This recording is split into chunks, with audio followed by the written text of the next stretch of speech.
Blanch मॉनियर एक बहुत ही हसीन औरत थी। ये बात तो यकीनी थी कि इसका मुस्तकबिल बहुत रोशन है, क्योंकि इसकी खूबसूरती के चर्चे पूरे इलाके में मशहूर थे और इसके साथ इसका ताल्लुक एक अच्छे घराने से भी था, पढ़ी लिखी भी थी। लेकिन फिर ऐसा क्या हुआ कि इसको 25 सालों तक अपने ही घर में नज़रबंद कर दिया गया, और इसको नज़रबंद करने वाला कोई और ना था बल्कि इसकी अपनी सगी वालदा और भाई थे।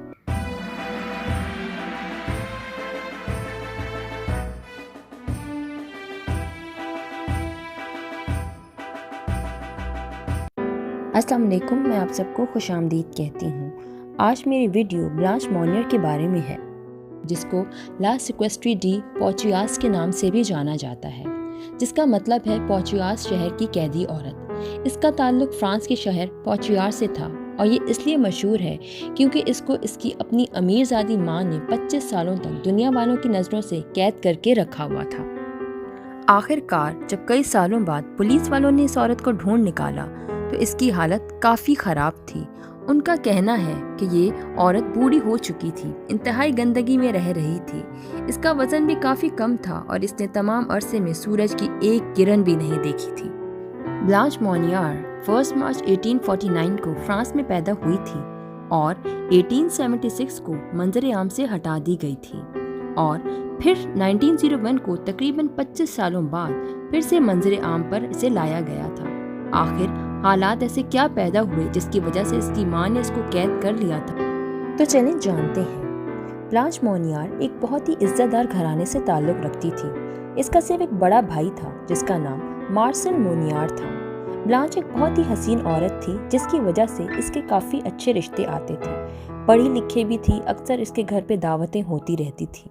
लेकिन किस्मत को कुछ और ही मंजूर था। जब ये 27 सालों की हुई तो इसे एक वकील से मोहब्बत हो गई जो कि इससे उम्र में काफ़ी बड़ा था, पर दोनों एक दूसरे से मोहब्बत करते थे।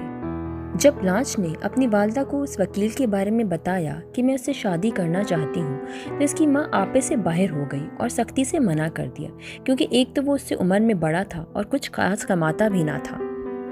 ब्लांच भी काफ़ी ज़िद्दी थी। इसने भी ठान ली कि अगर मैं शादी करूँगी तो इसी से करूँगी। जब इसकी माँ ने देखा कि ये बात मानने वाली नहीं है तो इसने अपने ही बेटी को अपने ही घर में एक कमरे में बंद कर दिया, और ये सज़ा सिर्फ 1 या 2 हफ्ते के लिए नहीं थी बल्कि पूरे 25 सालों तक इसको बंद कर दिया गया था।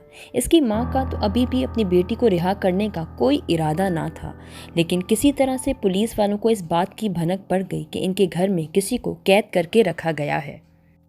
इनके जानने वाले पड़ोसियों किसी को भी इस बात का अंदाज़ा भी ना था कि ब्लांच तो अपने ही घर में नज़रबंद करके रखा गया है।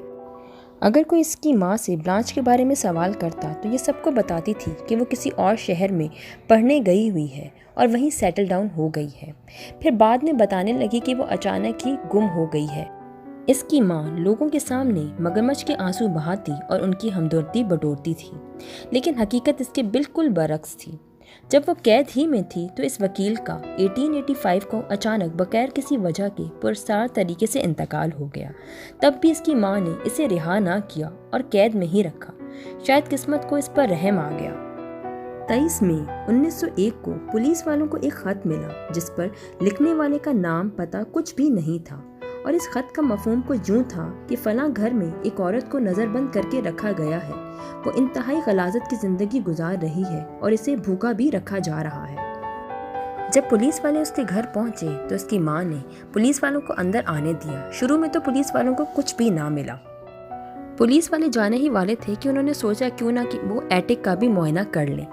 उन्होंने जैसे ही एटिक का दरवाज़ा खोला तो वो पूरा एटिक गलाजत के ढेर से भरा हुआ था। हर तरफ कीड़े ही कीड़े नज़र आ रहे थे। पूरे कमरे में इंतहाई बदबू थी जिसकी वजह से सांस लेने में भी दुश्वारी हो रही थी। और इसी गलाजत के ढेर में उन्हें एक बूढ़ी औरत पड़ी हुई नज़र आई जिसका वज़न भी काफ़ी कम था। शायद उसको खाने पीने के लिए कुछ भी नहीं दिया जा रहा था। उसके इर्द गिर्द सिर्फ कीड़े ही कीड़े थे। बाल बढ़े हुए थे, कोई उसका ख्याल रखने वाला ना था। उसी वक्त ब्लांच की वालदा को पकड़ लिया गया, लेकिन इसके थोड़े दिनों बाद ही वो बीमार पड़ गई और 15 दिनों बाद ही इंतकाल कर गई। जब इसने देखा कि किस तरह से लोगों का हजूम इसके घर के बाहर जमा है और वो इंतहाई गुस्से में भी है, फिर इसके भाई पर मुकदमा चलाया गया। شروع میں تو اسے قصوروار ٹھہرایا گیا، لیکن اس وقت کے حساب سے اسے بھی کوئی سزا نہ سنائی گئی، کیونکہ اس زمانے میں اس قسم کے کیسز کے مطابق کوئی قانون بنا ہی نہ تھا۔ بلانچ بظاہر تو رہا ہو چکی تھی، لیکن اس کے باوجود وہ ایک اچھی زندگی نہ گزار پائی۔ اب وہ 50 سال سے اوپر تھی اور اسے مختلف قسم کی بیماریاں لگ چکی تھی، جس میں ذہنی جسمانی دونوں قسم کی بیماریاں شامل ہیں۔ اب وہ اپنے آبائی گھر میں تو نہیں رہنا چاہتی تھی، جس کی وجہ سے اسے ایک ذہنی ہسپتال میں داخل کروا دیا گیا۔ اسی ہسپتال میں اس نے اپنی بچی ہوئی زندگی بھی گزار دی اور آخر کار 1913 میں اس کا انتقال ہو گیا۔ آئی ہوپ آپ کو میری یہ ویڈیو پسند آئی ہوگی۔ کمنٹ سیکشن میں اپنی رائے کا ضرور اظہار کیجیے گا۔ اب آپ سے نیکسٹ ویڈیو میں نیکسٹ ٹاپک کے ساتھ ملاقات ہوگی۔ تب تک اللہ حافظ، اپنا خیال رکھیے گا۔